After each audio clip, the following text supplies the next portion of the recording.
ನಮಸ್ಕಾರ ಸ್ನೇಹಿತರೆ, one step to success ಚಾನಲ್ಗೆ ತಮ್ಮೆಲ್ಲರಿಗೆ ಸ್ವಾಗತ. ಸ್ನೇಹಿತರೆ, ಶಿಕ್ಷಕರ ನೇಮಕಾತಿಗಳಿಗೆ ಕುರಿತಂತೆ ಕನ್ನಡ ತರಗತಿಗಳು ಸ್ಟಾರ್ಟ್ ಮಾಡಿದ್ದೀನಿ. ಸೊ 6ರಿಂದ 12ನೇ ತರಗತಿಯ ಗೌರ್ಮೆಂಟ್ ಟೆಕ್ಸ್ಟ್ ಬುಕ್ಸಲ್ಲಿ ಇರ್ತಕ್ಕಂತಹ ಕವಿಗಳು ಮತ್ತು ಕೃತಿಕಾರರು ಈ ತರಗತಿಗಳನ್ನು ಮಾಡ್ತಿದ್ದೀನಿ. ಇದು 3ನೇ ತರಗತಿ ಆಗಿರುತ್ತೆ. ಈ ಹಿಂದೆ 2 ತರಗತಿಗಳು ಮುಗಿದಿದೆ.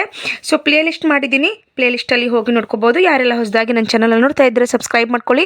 ಪಕ್ಕದಲ್ಲೇ ಇರ್ತಕ್ಕಂತಹ ಬೆಲ್ ಬಟನ್ ಮೇಲೆ ಪ್ರೆಸ್ ಮಾಡಿದರೆ ನಾನು ಮಾಡಿದ ಮೊದಲ ವಿಡಿಯೋ ನಿಮಗೆ ಸೇರುತ್ತೆ ಅಂತ ತಿಳಿಸ್ತಾ, ನೋಡಿ, ಎಲ್ಲರೂ ನೋಟಿಫಿಕೇಷನ್ ಆದಮೇಲೆ ಓದಕ್ಕೆ ಸ್ಟಾರ್ಟ್ ಮಾಡೋದು, ಓಕೆನಾ?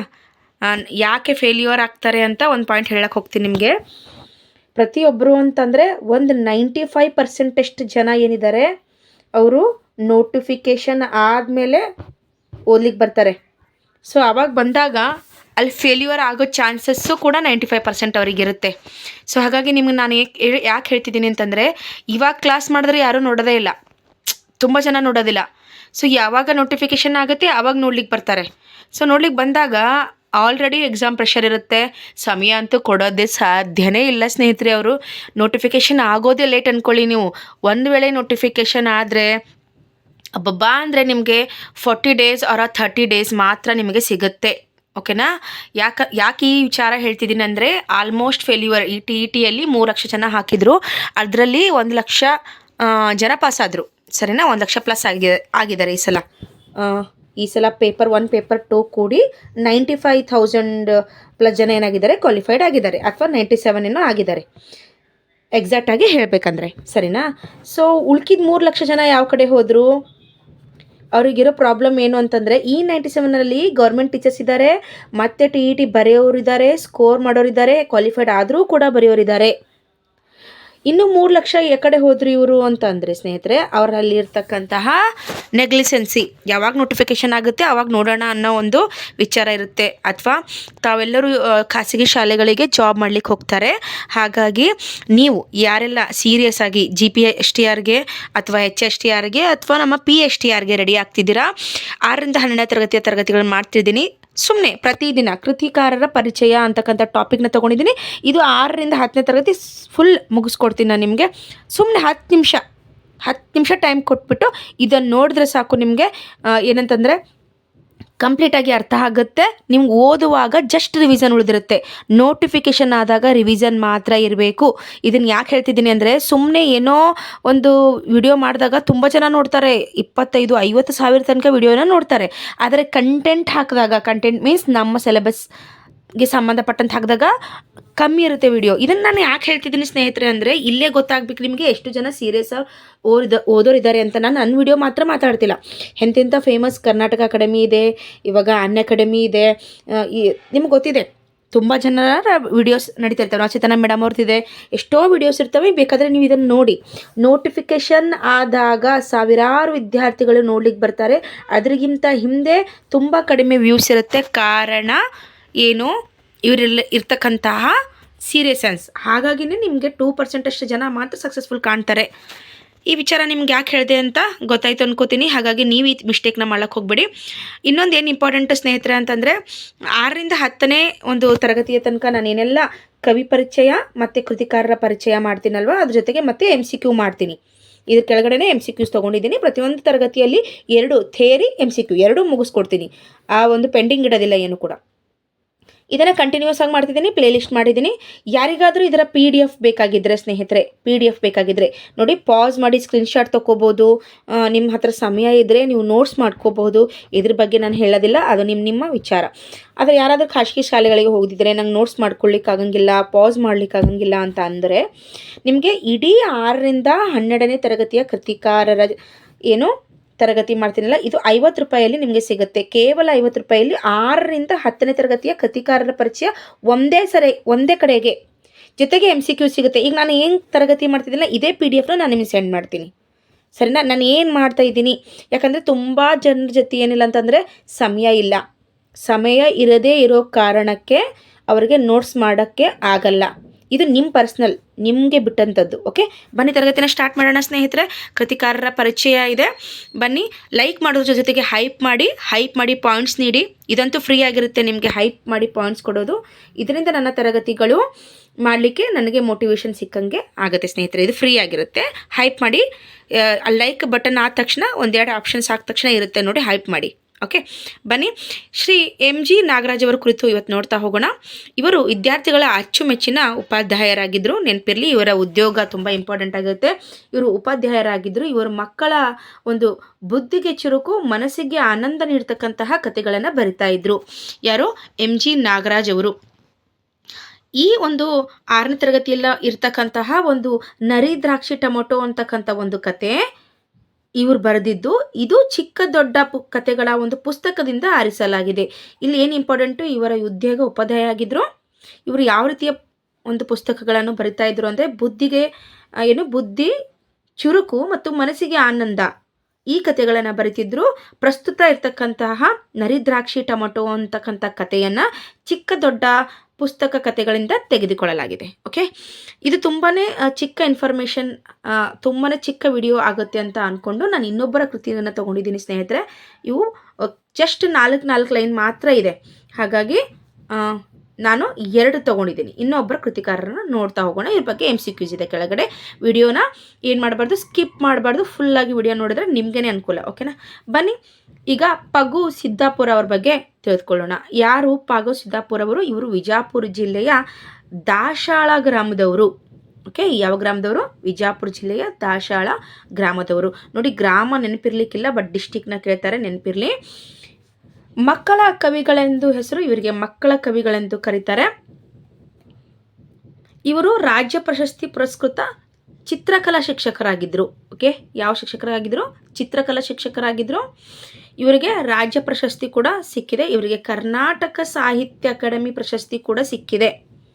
ಮಕ್ಕಳ ಸಾಹಿತ್ಯಕ್ಕೆ ತಮ್ಮದೇ ಆದ ಕೊಡುಗೆಯನ್ನು ನೀಡಿದ್ದಾರೆ. ಸೊ ಪುಟ್ಟ ಒಂದು ಕೃತಿಕಾರರ ಪರಿಚಯ ಇರೋದ್ರಿಂದ ಇಬ್ಬರನ್ನು ನಾನು ಇಲ್ಲಿ ತೊಗೊಂಡಿದ್ದೀನಿ. ಇದರಿಂದ ನಿಮಗೂ ಟೈಮ್ ಸೇವ್ ಆಗುತ್ತೆ, ನನಗೂ ಕೂಡ ಟೈಮ್ ಸೇವ್ ಆಗುತ್ತೆ.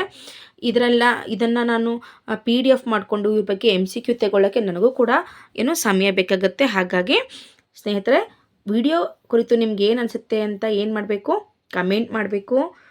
ಏನೇ ಡೌಟ್ಸ್ ಇದ್ದರೂ ಕಮೆಂಟ್ ಮಾಡಿ, ಒಳ್ಳೆಯ ಒಂದು ವಿಚಾರ ಇದ್ದರೂ ಕೂಡ ಕಮೆಂಟ್ ಮಾಡಿ. ಅದ್ರ ಜೊತೆಗೆ ಲೈಕ್ ಮಾಡ್ತಾ ಹೋಗಿ ಸ್ನೇಹಿತರೆ. ಬನ್ನಿ ಕ್ವಶನ್ ಆನ್ಸರ್ಸ್ನ ನೋಡ್ತಾ ಹೋಗೋಣ. MG ನಾಗರಾಜ್ ಇವರು ಯಾವ ಉದ್ಯೋಗದಲ್ಲಿದ್ದರು ಅಂತ ಆದಷ್ಟು ವಿಡಿಯೋನ ಪಾಸ್ ಮಾಡಿ ಆನ್ಸರ್ ಮಾಡಲಿಕ್ಕೆ ಟ್ರೈ ಮಾಡಿದ್ರೆ ಬೆಸ್ಟ್ ಅನ್ಕೋತೀನಿ. ಓಕೆನಾ? ಆದಷ್ಟು ವಿಡಿಯೋನ ಪಾಸ್ ಮಾಡಿ ನಿಮ್ಮ ಸ್ವಮೌಲ್ಯಮಾಪನವನ್ನು ನೀವೇ ಮಾಡ್ಕೊಳ್ಳಿ. ಬನ್ನಿ, MG ನಾಗರಾಜ್ ಇವರು ಶಿಕ್ಷಕರಾಗಿದ್ದರ, ಮುಖ್ಯೋಪಾಧ್ಯಾಯರ, ಉಪಾಧ್ಯಾಯರ, ಪ್ರಾಂಶುಪಾಲರ, ಹೀಗೆ ನೋಡ್ಕೊಂಡಿದ್ದೀರಾ. ಆದರೂ ಕೂಡ ಕನ್ಫ್ಯೂಸ್ ಆಗುತ್ತೆ ನಿಮಗೆ. MG ನಾಗರಾಜ್ ಅವರು ಉಪಾಧ್ಯಾಯ ಆಗಿದ್ದರು. ಏನಾಗಿದ್ದರು? MG ನಾಗರಾಜ್ ಅವರು ಉಪಾಧ್ಯಾಯ ಆಗಿದ್ದರು. ಬನ್ನಿ 2ನೇ ಪ್ರಶ್ನೆ ನೋಡೋಣ ಸ್ನೇಹಿತರೆ. MG ನಾಗರಾಜ್ ಅವರ ಒಂದು ಮಕ್ಕಳ ಕಥೆಯಲ್ಲಿ ಏನು ವಿಶಿಷ್ಟತೆ ಇತ್ತು? ಅವರ ಪುಸ್ತಕಗಳಲ್ಲಿ ಏನನ್ನು ನಾವು ನೋಡ್ತೀವಿ ಅಂತ. ಸೊ ಬುದ್ಧಿಗೆ ಚುರುಕಾಗಿದ್ದವು, ಆನಂದಮಯವಾಗಿದ್ದವು, ಬುದ್ಧಿಗೆ ಚುರುಕು ಮತ್ತು ಆನಂದಮಯವಾಗಿದ್ದವು ಮೇಲಿನ ಯಾವುದೂ ಅಲ್ಲ ಅಂತ ಕೊಟ್ಟಿದ್ದಾರೆ. ಸೊ ಈ ರೀತಿಯೇ ನಿಮ್ಗೆ ಕನ್ಫ್ಯೂಸ್ ಮಾಡ್ತಾರೆ. ಯಾವ ರೀತಿ ಪ್ರಶ್ನೆ ಆಗುತ್ತೆ ಅನ್ನೋದನ್ನು ಗಮನದಲ್ಲಿ ಇಟ್ಕೊಂಡೇ ನಾನು ಈ ವಿಡಿಯೋ ಮಾಡಿರೋದ್ರಿಂದ ನೋಡಿ, ಬುದ್ಧಿಗೆ ಚುರುಕಾಗಿತ್ತು ಮತ್ತು ಮನಸ್ಸಿಗೆ ಕೂಡ ಆನಂದವಾಗಿದ್ದವು. ಹಾಗಾಗಿ ಇದಕ್ಕೆ ಸರಿಯಾದಂಥ ಉತ್ತರ ಬುದ್ಧಿಗೆ ಚುರುಕಾಗಿದ್ದವು, ಮನಸ್ಸಿಗೆ ಆನಂದವಾಗಿದ್ದವು ಅಂತಕ್ಕಂಥದ್ದು ಸರಿಯಾದ ಉತ್ತರ ಆಗುತ್ತೆ. ಬನ್ನಿ 3ನೇ ಪ್ರಶ್ನೆಯನ್ನು ನೋಡ್ತಾ ಹೋಗೋಣ. MG ನಾಗರಾಜ್ ಅವರು ನರಿ ದ್ರಾಕ್ಷಿ ಟೊಮ್ಯಾಟೊ, ನೋಡಿ ಇದನ್ನು ನಾನು ಹೇಳಿದ್ದೀನಿ. ಇಲ್ಲಿ ನೋಡಿ ಕೆಳಗಡೆ ಎಷ್ಟು ಆಪ್ಷನ್ಸ್ ಹೆಂಗೆ ಕೊಟ್ಟಿದ್ದೀನಿ ಅಂತ. ಯಾಕಂದರೆ ಇದೇ ರೀತಿ ಕನ್ಫ್ಯೂಸ್ ಮಾಡ್ತಾರೆ ನಿಮಗೆ, ಅದಕ್ಕೋಸ್ಕರನೇ ಈ ರೀತಿನ ಆಪ್ಷನ್ಸ್ನ ತೊಗೊಂಡಿದ್ದೀನಿ. MG ನಾಗರಾಜ್ ಅವರ ನರಿ ದ್ರಾಕ್ಷಿ ಟೊಮ್ಯಾಟೊ ಈ ಪಾಠವನ್ನು ಯಾವ ಪುಸ್ತಕದಿಂದ ಆಯ್ದುಕೊಳ್ಳಲಾಗಿದೆ? ಓಕೆನಾ? ಸೊ ಚಿಕ್ಕ ದೊಡ್ಡ ಕಥೆಗಳು, ದೊಡ್ಡ ಚಿಕ್ಕ ಕಥೆಗಳು, ನೋಡಿ ದೊಡ್ಡ ಚಿಕ್ಕ ಕಥೆಗಳು, ಚಿಕ್ಕ ದೊಡ್ಡ ಕಥೆಗಳು, ಚಿಕ್ಕ ಚಿಕ್ಕ ಕಥೆಗಳು, ದೊಡ್ಡ ದೊಡ್ಡ ಕಥೆಗಳು. ನೀವು ಅಂದ್ಕೊಂಡಿರ್ತೀರ ದೊಡ್ಡ ಚಿಕ್ಕ ನೆನಪಿರುತ್ತೆ ಅಂತ ಅನ್ಕೋತೀರಾ, ಬಟ್ ಅವ್ರ ಆಪ್ಷನ್ಸಲ್ಲಿ ನಿಮಗೆ ತುಂಬಾ ಕನ್ಫ್ಯೂಸ್ ಆಗಿ ಕೊಟ್ಟಿರ್ತಾರೆ. ಅದು ಇಂಪಾರ್ಟೆಂಟು. ನಿಮ್ಗೆ ಆವಾಗ ಗದ್ಯ ಭಾಗ ಓದೋ ದೊಡ್ಡ ಚಿಕ್ಕ ಕಥೆಗಳು ತಾನೇ ಆಯಿತು ನೆನ್ಪಿಟ್ಕೊಂಡ್ರೆ ಆಯಿತು ಅಂದ್ಕೊಂಡಿರ್ತೀರ.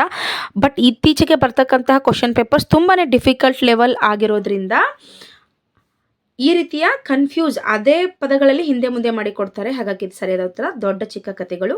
ಇದು ಆಪ್ಷನ್ಸ್ ನಿಮಗೆ ಇಷ್ಟ ಆಗಿದ್ರೆ ಲೈಕ್ ಮಾಡಿ ನೋಡೋಣ.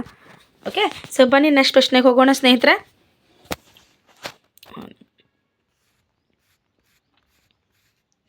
ನೋಡಿ ಪಗು ಸಿದ್ದಾಪುರ ಅವ್ರು ಇದ್ದಾರಲ್ವಾ, ಸೊ ಟೈಪಿಂಗಲ್ಲಿ ಒಂದು ಸ್ವಲ್ಪ ಏನಾದರೂ ಮಿಸ್ಟೇಕ್ಸ್ ಆಗಿದ್ದರೆ ಅರ್ಥ ಮಾಡ್ಕೊಳ್ಳಿ. ಓಕೆ, ಯಾಕಂದರೆ ನಾನು PDF ಮಾಡಿಕೊಂಡು ಆಫ್ಲೈನ್ ಕ್ಲಾಸ್ ತೊಗೊಂಡು ಆ್ಯಂಡ್ ಫ್ಯಾಮ್ಲಿ ನೋಡಿಕೊಂಡು ಎಲ್ಲ ಮಾಡ್ತಿದ್ದೀನಿ ಅಂದರೆ ಅದಕ್ಕೆ ಇರುತ್ತೆ. ಬನ್ನಿ, ಪಗು ಸಿದ್ದಾಪುರ ಅವರು ಯಾವ ಜಿಲ್ಲೆಯವರಾಗಿದ್ದರು ಅಂತ. ಶಿವಮೊಗ್ಗ, ಮೈಸೂರು, ವಿಜಯಪುರ, ಹುಬ್ಬಳ್ಳಿ. ಆದಷ್ಟು ವಿಡಿಯೋನ ಪಾಸ್ ಮಾಡಿ ಆನ್ಸರ್ ಮಾಡಲಿಕ್ಕೆ ಟ್ರೈ ಮಾಡಿ. ಇದಕ್ಕೆ ಸರಿಯಾದಂಥ ಉತ್ತರ ವಿಜಯಪುರ ಆಗುತ್ತೆ. ಈ ರೀತಿ ಚೆನ್ನಾಗಿರ್ತಕ್ಕಂಥ PDF ನಾನು ತೊಗೊಂಡು ಬಂದಿದ್ದೀನಿ. ಈ PDF ನಿಮ್ಗೆ ಬೇಕು ಅಂತಂದರೆ 50 ರುಪೀಸ್ನ ಏನು ಪೇ ಮಾಡಿ ನೀವು ಪಡ್ಕೋಬೇಕು. ನಾನು ಕಮೆಂಟ್ ಮಾಡಿ ತಿಳಿಸಿ ಸ್ನೇಹಿತರೆ, ಯಾವ ರೀತಿ ಮಾಡಬೇಕು ಅಂತ ನಿಮ್ಗೆ ನಾನು ಹೇಳ್ಕೊಡ್ತೀನಿ. ಓಕೆ, ಬನ್ನಿ ನೆಕ್ಸ್ಟ್ ಪ್ರಶ್ನೆ ಹೋಗೋಣ. ಪಗು ಸಿದ್ದಾಪುರ ಇವರು ಯಾವ ಶಿಕ್ಷಕರಾಗಿದ್ದರು? ವೆರಿ ಇಂಪಾರ್ಟೆಂಟ್, ಯಾಕಂದರೆ ಅವರಿಗೆ ರಾಜ್ಯ ಪ್ರಶಸ್ತಿ ಸಿಕ್ಕಿತ್ತು, ಹೌದಲ್ವಾ? ಹಾಗಾಗಿ ಕನ್ನಡ ಶಿಕ್ಷಕರು, ಚಿತ್ರಕಲಾ ಶಿಕ್ಷಕರು, ದೈಹಿಕ ಶಿಕ್ಷಕರು ಮತ್ತು ಇಂಗ್ಲೀಷ್ ಶಿಕ್ಷಕರು ಅಂತ ಇದೆ. ಸೊ ಇದಕ್ಕೆ ಸರಿಯಾದಂಥ ಉತ್ತರ ಚಿತ್ರಕಲಾ ಶಿಕ್ಷಕರಾಗಿದ್ದರು. ಪಗು ಸಿದ್ದಾಪುರ ಏನಿದ್ದಾರಲ್ಲ, ಇವರು ಚಿತ್ರಕಲಾ ಶಿಕ್ಷಕರಾಗಿದ್ದರು. ಓಕೆ, ಬನ್ನಿ ನೆಕ್ಸ್ಟ್ ಹೋಗೋಣ. ನೋಡಿ, ಇಲ್ಲಿ ಸ್ವಲ್ಪ ಟೈಪಿಂಗಲ್ಲಿ ಇದಾಗಿದೆ. ಓಕೆ, ಅದು ಪಗು ಸಿದ್ದಾಪುರ ಅವರಿಗೆ ನೀಡಿದ ಪ್ರಶಸ್ತಿ ಯಾವುದು? ಯಾವ ಪ್ರಶಸ್ತಿ ನೀಡಿದ್ದಾರೆ? ಇಲ್ಲಿ ಕೂಡ ಕನ್ಫ್ಯೂಸ್ ಆಪ್ಷನ್ಸ್ನ ಕೊಟ್ಟಿದ್ದೀನಿ ನಿಮಗೆ. ಕನ್ನಡ ಸಾಹಿತ್ಯ ಪರಿಷತ್ ಅಕಾಡೆಮಿ, ಕರ್ನಾಟಕ ಸಾಹಿತ್ಯ ಅಕಾಡೆಮಿ, ಒಂದು ಪದ್ಮ ವಿಭೂಷಣ, ಪದ್ಮಶ್ರೀ. ಹೀಗೆ ಓದಿರೋದ್ರಿಂದ ಇವೆರಡನ್ನ ಆರಾಮಾಗಿ ಡಿಲೀಟ್ ಮಾಡ್ಬೋದು. ಬಟ್ ಇವೆರಡರಲ್ಲಿ ನಾನು ಕನ್ಫ್ಯೂಸ್ ಕೊಟ್ಟಿದ್ದೀನಿ. ಹಾನೆಸ್ಟಾಗಿ ವಿಡಿಯೋನ ಪಾಸ್ ಮಾಡಿ ಇದಕ್ಕೆ ಉತ್ತರ ನೀಡಿ ನೋಡೋಣ. ಓಕೆ, ನಾನು ನಿಮ್ಗೆ ಟೈಮ್ ಕೊಡ್ತೀನಿ, ಒಂದು 2 ಸೆಕೆಂಡ್ ಅಷ್ಟೇ. ಓಕೆ, ಇದಕ್ಕೆ ಸರಿಯಾದಂಥ ಉತ್ತರ ಸ್ನೇಹಿತರೆ ಆಪ್ಷನ್ 2 ಆಗುತ್ತೆ. ಕರ್ನಾಟಕ ಸಾಹಿತ್ಯ ಅಕಾಡೆಮಿ. ಕನ್ನಡ ಸಾಹಿತ್ಯ ಅಕಾಡೆಮಿ ಅಂತ ನಿಮಗೆ ಅನಿಸ್ಬೋದು, ಬಟ್ ನೋಡ್ಕೊಳ್ಳಿ ನೀವು, ಕರ್ನಾಟಕ ಸಾಹಿತ್ಯ ಅಕಾಡೆಮಿ ಇದಕ್ಕೆ ಸರಿಯಾದಂಥ ಉತ್ತರ ಆಗುತ್ತೆ. ಓಕೆ, ಬನ್ನಿ, ಎಲ್ಲ ಒಂದು MCQs ಇಲ್ಲಿಗೆ ಮುಗೀತು. ಆ ಒಂದು ಏನು ಇನ್ಫಾರ್ಮೇಷನ್ ಇದೆಯಲ್ಲ, ಆ ಇನ್ಫಾರ್ಮೇಷನ್ ಇರ್ತಕ್ಕಂಥದ್ದು ಎಲ್ಲನೂ ಇಲ್ಲೇನು ಅವರು 4 ಲೈನಲ್ಲಿ ಕೊಟ್ಟಿದ್ದಾರಲ್ವಾ, ಇದನ್ನು ಕಂಪ್ಲೀಟಾಗಿ ಮುಗಿಸ್ಕೊಟ್ಟಿದ್ದೀನಿ ನಿಮಗೆ. ಓಕೆನಾ, ಕಂಪ್ಲೀಟಾಗಿ ಕ್ವಶನ್ಸ್ ಕೂಡ ಕವರ್ ಮಾಡಿದ್ದೀನಿ. ಈ ಕೆಳಗಡೆ MCQs ಇರುತ್ತೆ. ಹಾಗಾಗಿ ಇದರ PDF ನಿಮಗೆ ಬೇಕಾಗಿದ್ದರೆ ಸ್ನೇಹಿತರೆ ಏನು ಮಾಡಬೇಕು, ನನಗೆ ಕಮೆಂಟ್ ಮಾಡಿ ತಿಳಿಸಿ. ನನಗೆ PDF ಬೇಕು ಮೇಡಮ್ ಅಂತ ಹೇಳಿದ್ರೆ, ನಿಮಗೆ ಬರೀ ಇದು ಒಂದೇ PDF ನಾನು 50 ಚಾರ್ಜ್ ಮಾಡ್ತಿಲ್ಲ, ಅದನ್ನು ನೆನ್ಪಿಟ್ಕೊಳ್ಳಿ. 50 ರುಪೀಸ್ ಅಂತಕ್ಕಂಥದ್ದು ಇದು ಒಂದೇ ಅಲ್ಲ, 6ರಿಂದ 10ನೇ ತರಗತಿಯ ಎಲ್ಲ ಲೇಖಕರ ಪರಿಚಯ ಏನು ಮಾಡ್ತೀನಲ್ವಾ, ಆ ಫುಲ್ PDF ನಿಮಗೆ ಈ 50 ರುಪೀಸ್ಗೆ ಸಿಗುತ್ತೆ. Okay, thank you. ಅದಾದಮೇಲೆ ಸ್ನೇಹಿತರೆ, ಯಾರೆಲ್ಲ ತೊಗೊಳ್ತಿರಲ್ಲ, ತೊಗೊಂಡವರು ದಯವಿಟ್ಟು ಬೇರೆಯವ್ರಿಗೆ ಶೇರ್ ಮಾಡಬೇಡಿ. ನೀವು ದುಡ್ಡು ಕೊಟ್ಟು ತೊಗೊಂಡಿದ್ದೀರಾ ಅಂದರೆ ಅದಕ್ಕೆ ಬೆಲೆ ಇರಲಿ. ತುಂಬ ಜನ ನಾನು ಟೆಲಿಗ್ರಾಮ್ ಗ್ರೂಪಲ್ಲಿ ನೋಡ್ತೀನಿ, ನಾವೇನೋ ನಮ್ಮ ಚಾನಲಲ್ಲಿ ಒಂದು PDF ಹಾಕಿರ್ತೀವಿ, ಅದನ್ನು ಬೇರೆ ಗ್ರೂಪಿಗೆಲ್ಲ ಹಾಕಿ ಶೇರ್ ಮಾಡ್ಕೊಂಡ್ಬಿಡ್ತಾರೆ. ಸೊ ನಾವು ಸಮಯ ತೊಗೊಂಡು ಅದನ್ನು ಟೈಪ್ ಮಾಡಿದ್ದೀವಿ ಅಂದರೆ ನಮ್ಗೆ ಅದ್ರ ಹಿಂದೆ ಇರುತ್ತೆ ಎಫರ್ಟು. ಸೊ ಆ ಎಫರ್ಟ್ ಹಾಳಾಗಬಾರ್ದು ಅಂದರೆ, ನೀವು ದುಡ್ಡು ಕೊಟ್ಟು ತೊಗೊಂಡಿರ್ತೀರಾ ಅಂತಂದರೆ ನೀವು ಮಾತ್ರ ಓದ್ಕೊಳ್ಳಿ. ಅದನ್ನು ಬೇರೆಯವ್ರಿಗೆ ಹಾಕಿದ್ರೆ ನೋಡಿ, ನಾನು ಏನು ಹೇಳೋಕ್ಕಾಗಲ್ಲ ಅದಕ್ಕೆ. ಓಕೆ, ಥ್ಯಾಂಕ್ ಯು ಸ್ನೇಹಿತರೆ, thank you so much watching this video. ಏನೇ ಡೌಟ್ ಇದ್ದರೂ ಕೂಡ ಕಮೆಂಟ್ ಮೂಲಕ ತಿಳಿಸಿ. ವಿಡಿಯೋ ಇಷ್ಟ ಆಗಿದ್ದರೆ ಲೈಕ್ ಮಾಡಿ. ಯಾರೆಲ್ಲ ಶಿಕ್ಷಕರ ನೇಮಕಾತಿ ರೆಡಿ ಆಗ್ತಿದ್ದಾರೆ ನಿಮ್ಮ ಫ್ರೆಂಡ್ಸ್ ಅವರಿಗೆಲ್ಲ ಶೇರ್ ಮಾಡಿ. Thank you.